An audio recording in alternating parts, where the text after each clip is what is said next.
Hi ಸ್ನೇಹಿತರೆ, ನಮಗೆ ಎಷ್ಟು ಎಲ್ಲರಿಗೂ ಸ್ವಾಗತ.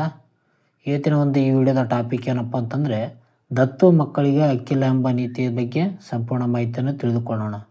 ನೀವೇನಾದರೂ ನಮ್ಮ ಚಾನಲ್ಗೆ ಹೊಸಬರಾದರೆ ಬೇಗನೆ ಚಾನಲ್ಗೆ ಸಬ್ಸ್ಕ್ರೈಬ್ ಆಗಿ.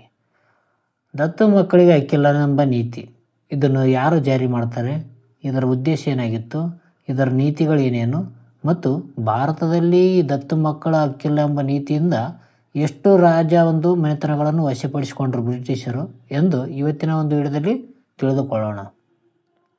1848ರಲ್ಲಿ ಬಂದಂಥ ಲಾರ್ಡ್ ಡಾಲ್ಹೌಸಿ ಏನು ಮಾಡ್ತಾರೆ ಅಂದರೆ, ಈ ಒಂದು ದತ್ತು ಮಕ್ಕಳಿಗೆ ಹಕ್ಕಿಲ್ಲ ಎಂಬ ನೀತಿಯನ್ನು ಜಾರಿ ಮಾಡ್ತಾರೆ ನೋಡ್ರಿ. ಯಾವಾಗ? 1848ರಲ್ಲಿ ಲಾರ್ಡ್ ಡಾಲ್ಹೌಸಿಯ ಒಂದು ಕಾಲಾವಧಿ ನೋಡೋದಾದರೆ 1848ರಿಂದ 1856ರವರೆಗೆ ಲಾರ್ಡ್ ಡಾಲ್ಹೌಸಿಯವರು ಭಾರತದ ಗವರ್ನರ್ ಜನರಲ್ ಆಗಿರ್ತಾರೆ. ಆ ಒಂದು ಸಂದರ್ಭದಲ್ಲಿ ದತ್ತು ಮಕ್ಕಳಿಗೆ ಹಕ್ಕಿಲ್ಲ ಎಂಬ ನೀತಿಯನ್ನು ಜಾರಿ ಮಾಡ್ತಾರೆ ನೋಡ್ರಿ.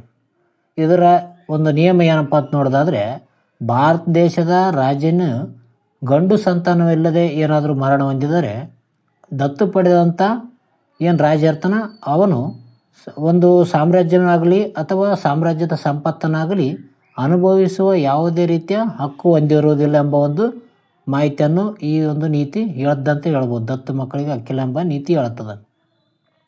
ಅದರ ಜೊತೆಗೆ ಇದೇನೋ ಈ ಸಾಮ್ರಾಜ್ಯ ಏನದ್ದಪ್ಪ ಅಂತಂದ್ರೆ ನೇರವಾಗಿ ಬ್ರಿಟಿಷ್ ಈಸ್ಟ್ ಇಂಡಿಯಾ ಕಂಪನಿಗೆ ನೇರವಾಗಿ ಆಳ್ವಿಕೆಗೆ ಒಳಪಡ್ತದೆ ನೋಡ್ರಿ, ದತ್ತು ಮಕ್ಕಳಿಗೆ ಹಕ್ಕಿಲ್ಲ ಎಂಬ ನೀತಿಯಿಂದ.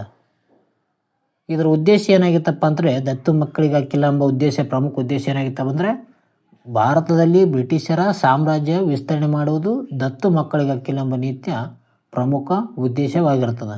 ಓಕೆ, ಹಾಗಾದರೆ ದತ್ತು ಮಕ್ಕಳಿಗೆ ಹಕ್ಕಿಲ್ಲ ಎಂಬ ನೀತಿಯಿಂದ ಯಾವ್ಯಾವ ಮನೆತನಗಳನ್ನು ವಶಪಡಿಸಿಕೊಂಡ್ರು ಅಂತ ಸ್ವಲ್ಪ ತಿಳಿದುಕೊಳ್ಳೋಣ. ಮೊದಲನೇದಾಗಿ 1848ರಲ್ಲಿ ಭಾರತದ ಮೊದಲ ಬಾರಿಗೆ ದತ್ತು ಮಕ್ಕಳ ಹಕ್ಕಿಲ್ಲ ಎಂಬ ನೀತಿಗೆ ಒಳಗಾದಂಥ ಸಾಮ್ರಾಜ್ಯ ಯಾವ್ದಪ್ಪ ಅಂತಂದ್ರೆ ಅದು ಸತಾರ್ ಆಗಿದೆ ನೋಡಿ.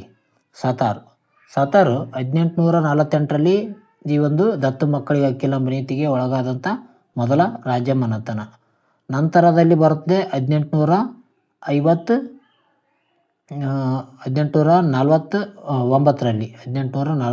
ಓಕೆ, 1849ರಲ್ಲಿ ಜೈತಾಪುರ್ ಮತ್ತು ಸಬ್ಬಲ್ಪುರ್ ಎಂಬ ಎರಡು ರಾಜಮನೆತನಗಳು ಕೂಡ ಈ ಒಂದು ದತ್ತು ಮಕ್ಕಳಿಗೆ ಹಕ್ಕಿಲ್ಲ ಎಂಬ ನೀತಿಯಲ್ಲಿ ಒಳಗಾಗ್ತವ.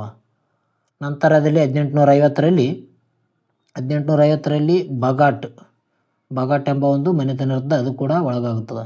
1852ರಲ್ಲಿ ಉದಯ್ಪುರ್ ಎಂಬ ಒಂದು ಸಂಸ್ಥಾನ 1852ರಲ್ಲಿ ಒಳಗಾಗುತ್ತದೆ ಅಂತ ಹೇಳ್ಬೋದು. ನಂತರದಲ್ಲಿ 1853ರಲ್ಲಿ ಕೂಡ ನಮ್ಮ ಒಂದು ಝಾನ್ಸಿ ಮನೆತನ ಏನಪ್ಪ ಅಂತಂದರೆ, ನಮ್ಮ ಭಾರತ ದೇಶದ ಪ್ರಮುಖ ಮನೆತನ ಯಾವುದಂದ್ರೆ ಝಾನ್ಸಿ ಮನೆತನ, ಅದು ಕೂಡ ಏನಪ್ಪ ಅಂತಂದರೆ ದತ್ತು ಮಕ್ಕಳಿಗೆ ಎಂಬ ನೀತಿಗೆ ಒಳಗಾದಂತ ಹೇಳ್ತೀವಿ. ನಂತರದಲ್ಲಿ 1854ರಲ್ಲಿ ಕೊನೆಯದಾಗಿ ನಾಗ್ಪುರ್ ಎಂಬ ಒಂದು ಮನೆತನ ಏನಪ್ಪ ಅಂತಂದರೆ ದತ್ತು ಮಕ್ಕಳಿಗೆ ಹಕ್ಕಿಲ್ಲ ಎಂಬ ನೀತಿಯಲ್ಲಿ ಜಾರಿ ಆಗ್ತದೆ ನೋಡ್ರಿ. ಇವು ಏನಪ್ಪ ಅಂತಂದರೆ ದತ್ತು ಮಕ್ಕಳಿಗೆ ಹಕ್ಕಿಲ್ಲ ಎಂಬ ನೀತಿಗೆ ಜಾರಿಯಾದಂಥ ಪ್ರಮುಖ ರಾಜಮನೆತನಗಳು. ಮೊದಲನೇದಾಗಿ ಬರುತ್ತೆ ಸತಾರ್, ನಂತರದಲ್ಲಿ ಜೈಪುರ್ ಮತ್ತು ಸಬಲ್ಪುರ್ 1849ರಲ್ಲಿ, ನಂತರ ಬರುತ್ತೆ 1850ರಲ್ಲಿ ಇದು ಬಾಗಾಟ್ ಎಂಬ ಒಂದು ಮನೆತನ ಬರ್ತದೆ. ನಂತರ 1852ರಲ್ಲಿ ಉದಯ್ಪುರ್, 1853ರಲ್ಲಿ ಝಾನ್ಸಿ, 1854ರಲ್ಲಿ ಯಾವುದಪ್ಪ ಅಂತಂದರೆ ಅದು ನಾಗ್ಪುರ್. ಇವು ಪ್ರಮುಖ ಭಾರತ ದೇಶದ ದತ್ತು ಮಕ್ಕಳಿಗೆ ಒಂದು ನೀತಿಗೆ ಸಿಕ್ಕಾಕಿಕೊಂಡಿರುವಂಥ ರಾಜಮನೆತನಗಳು ಅಂತ ಹೇಳ್ಬೋದು. ದತ್ತು ಮಕ್ಕಳಿಗೆ ಹಕ್ಕಿಲ್ಲ ನೀತಿ ಯಾವಾಗ ಜಾರಿ ಆಯ್ತಂದರೆ 1848ರಲ್ಲಿ ಜಾರಿ ಮಾಡಿದಂಥ ವ್ಯಕ್ತಿ ಲಾರ್ಡ್ ಡಾಲ್ಹೌಸಿ. ಹಾಗಾದರೆ ಲಾರ್ಡ್ ಡಾಲ್ಹೌಸಿ ಬಗ್ಗೆ ಸ್ವಲ್ಪ ಪ್ರಮುಖ ಮಾಹಿತಿ ನೋಡೋದಾದರೆ, 1852ರಲ್ಲಿ ಟೆಲಿಗ್ರಾಫ್ ಅಂದರೆ ತಂತಿ ವ್ಯವಸ್ಥೆಯನ್ನು ಜಾರಿ ಮಾಡ್ತಾನೆ ಭಾರತ ದೇಶದಲ್ಲಿ ಲಾರ್ಡ್ ಡಾಲ್ಹೌಸಿ. ನಂತರದಲ್ಲಿ 1853ರಲ್ಲಿ ಭಾರತದಲ್ಲಿ ರೈಲ್ವೆ ಮಾರ್ಗವನ್ನು ಹಾಕಿಸ್ತಾನೆ ಅಂತ ಹೇಳ್ಬೋದು. ಮುಂಬೈಯಿಂದ ಠಾಣೆವರೆಗೆ ಭಾರತದಲ್ಲಿ 1853ರಲ್ಲಿ ಠಾಣೆಯನ್ನು ರೈಲ್ವೆ ಮಾರ್ಗವನ್ನು ಹಾಕಿದಂಥ ವ್ಯಕ್ತಿ ಲಾರ್ಡ್ ಡಾಲ್ಹೌಸಿ ಆಗಿರ್ತಾನೆ ನೋಡ್ರಿ. ನಂತರ ನೋಡೋದಾದರೆ 1854ರಲ್ಲಿ ಈತನು ಕೂಡ ಏನು ಮಾಡ್ತಾನೆ ಅಂದರೆ 1854ರಲ್ಲಿ ಪ್ರಮುಖವಾದಂಥ ಒಂದು ಯಾವುದು ಅಂಚೆ ವ್ಯವಸ್ಥೆ ಜಾರಿಗೆ ತರ್ತಾನೆ. ಓಕೆ, ಪ್ರಮುಖವಾದ ಅಂಚೆ ವ್ಯವಸ್ಥೆಯನ್ನು ಜಾರಿ ಮಾಡ್ತಾನೆ. ನಂತರದಲ್ಲಿ 1856ರಲ್ಲಿ ಈಶ್ವರಚಂದ್ರ ವಿದ್ಯಾಸಾಗರ್ ಅವರ ಒಂದು ಪಣದಿಂದ ಸತಿ ಮತ್ತು ಏನು ಇದಾಗಿರುತ್ತೆ ನಿಂದ್ರೆ ನೋಡೋಣ. ಅಂದರೆ ವಿಧವಾ ಪುನರ್ವಿವಾಹ ಕಾಯ್ದೆಯನ್ನು ಕೂಡ ಜಾರಿ ಮಾಡಿದಂಥ ವ್ಯಕ್ತಿ ಆಗಿರ್ತಾರೆ ನೋಡ್ರಿ ಲಾರ್ಡ್ ಡಾಲ್ಹೌಸಿ. ಇವೇನಪ್ಪ ಅಂತಂದರೆ ದತ್ತು ಮಕ್ಕಳಿಗೆ ಹಕ್ಕಿಲ್ಲ ಅಂತ ಸಂಬಂಧಿಸಿದಂಥ ಮಾಹಿತಿ ಆಗಿತ್ತು. ಜೊತೆಗೆ ಲಾರ್ಡ್ ಡಾಲ್ಹೌಸಿಯ ಪ್ರಮುಖ ಮಾಹಿತಿಗಳಾಗಿದ್ದು ನೋಡಿ ಸ್ನೇಹಿತರೆ. ಈ ಒಂದು ವಿಡಿಯೋ ಇಷ್ಟ ಆಗಿತ್ತಂದರೆ ಲೈಕ್ ಮಾಡಿ, ಶೇರ್ ಮಾಡಿ, ಸಬ್ಸ್ಕ್ರೈಬ್ ಮಾಡಿ.